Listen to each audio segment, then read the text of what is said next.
जब भगवान विष्णु ने पृथ्वी भूदेवी को वराह अवतार लेकर समुद्र से उठाया था, उसी समय वराह भगवान और भूदेवी के संयोग से एक पुत्र उत्पन्न हुआ, जिसका नाम रखा गया नरकासुर। भूदेवी ने वराह भगवान से कहा, प्रभु, यह मेरा पुत्र है, इसे कोई ना मार सके, ऐसा वरदान दीजिए। विष्णु मुस्कुराए और बोले, तेरा पुत्र तभी मरेगा जब तू ही उसके वध में सम्मिलित होगी। भूदेवी उस समय इस अर्थ को नहीं समझ पाई, पर यही वचन आगे चलकर उसके पुत्र की मृत्यु का कारण बना। ब्रह्मा जी ने उसे प्राग ज्योतिषपुर, आज का असम और गुवाहाटी क्षेत्र का राजा बना दिया।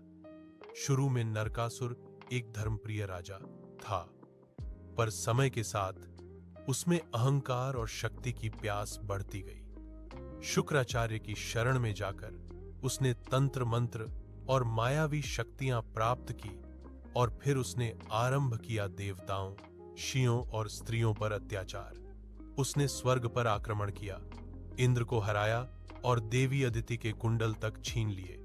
यही नहीं रुका, उसने 16 शून्य राजकुमारियों का अपहरण किया और उन्हें अपने महल में कैद कर लिया।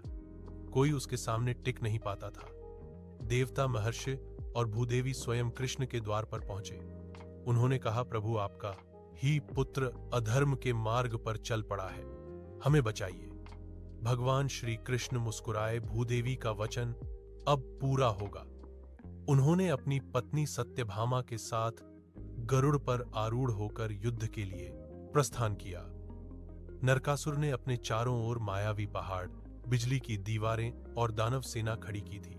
कृष्ण ने सुदर्शन चक्र और शारंग धनुष से असुरों का नाश किया, लेकिन जब कृष्ण ने नरकासुर पर वार किया, वो वार वापस पलट गया। तभी सत्यभामा के शरीर में भूदेवी की शक्ति प्रवेश कर गई, क्योंकि वराह ने कहा था, भूदेवी के सहयोग